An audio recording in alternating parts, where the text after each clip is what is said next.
What's going on, YouTube? It's your boy, the 20-year-old phenom, aka your girlfriend's dad's favorite.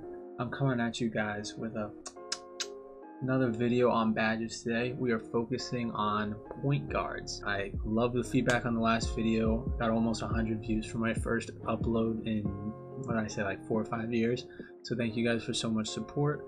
Yeah, without further ado, let's get into it. So the point guard builds this year are nasty. Okay, we've got 10 pies just like we did with the center. All of the same attributes, all of the same pies. And one thing that I wanted to say before I got into this video is that there were a lot of similarities between the amount of badges that each pie got between the center build and the point guard build, which I thought was really interesting. There are a couple builds that I want to highlight that I think are the 2 best builds in this game for point guard. And then there are 3 that I think you should avoid right off the bat. Let's put this up right on the screen right here.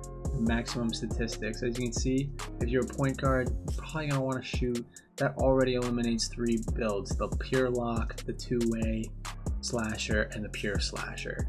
I'm going to leave the two-way playmaker in and the play slasher for now because I think a 67 with shooting badges is very doable. In case you're wondering, these are all the minimum statistics. If you're thinking of leaving a category out, these are where the best statistics are for each build.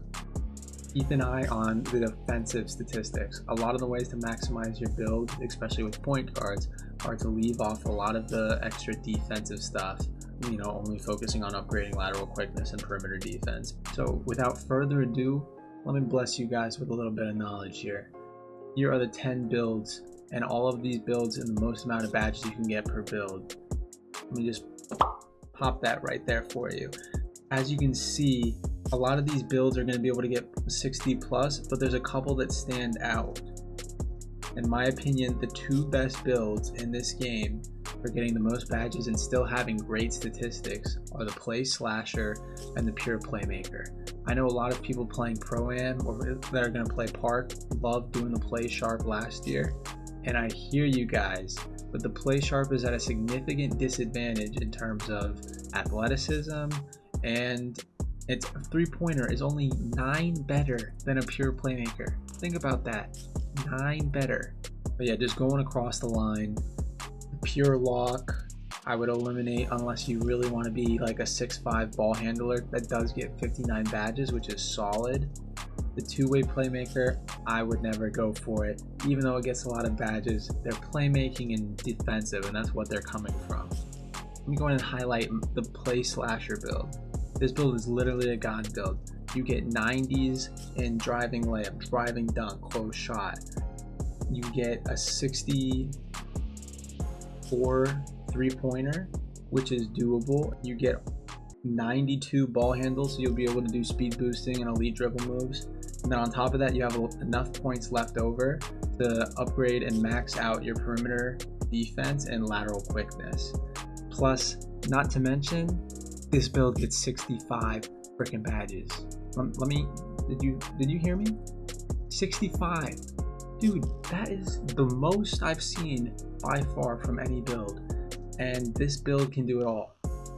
You guys did not believe me about this play slasher? Take a look at this on your screen.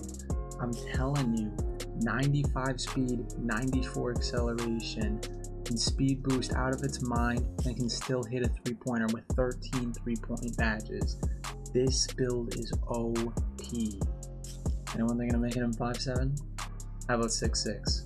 Now going over to the pure playmaker, I know a lot of you dribble gods want this build, but a lot of the point guard builds this year are going to get 20 plus, 25 plus playmaking badges. And what's that extra 5 really going to do for you? But let me tell you something. This build is going to get you a 75 three-pointer. 75. That's going to rank this build as the highest non-sharp shooting point guard build in the game. Absolutely insane. And with this build, you also get 62 badges, completely upgraded perimeter and lateral quickness. You know, a really glitchy build in my opinion. 95 speed and acceleration. 75 vert, that's nothing to mess with, especially with an 80 driving dunk. I mean 95 ball handle, you don't have to say anything about that, and still hitting a 75 3-pointer. And look at those badges. You get more shooting badges with this pure playmaker than the last build I showed, obviously. So finally, for you advanced analytic nerds, I wanted to show this screen here, which breaks down the minimum amount of points to get which badges and breaks down the badges per category for each build, in case you are interested. I do want to point out a couple things here. Like I said, the pure lock, 105 points for 3 badges. That is a historically low rate. When I say historically, I'm talking about looking at point guards and centers only. That's the lowest rate I've seen on any badge category between the 2 positions. Interesting thing, the center was actually more efficient at getting the playmaking badges for the pure playmaker than the point guard. It actually only took 71 points to get 30 badges. And maybe a post playmaker is the move this year. Don't yell at me. The badges back it up. Go check out my last video. Alright guys, thank you so much for watching this video. Like I said, the score on the last video was crazy. Really appreciate that. If you guys want to get connected with me more, you can check out my Twitter or my Twitch. Both are linked at the end of this video. And without anything left to say, I'll see you guys later. Peace.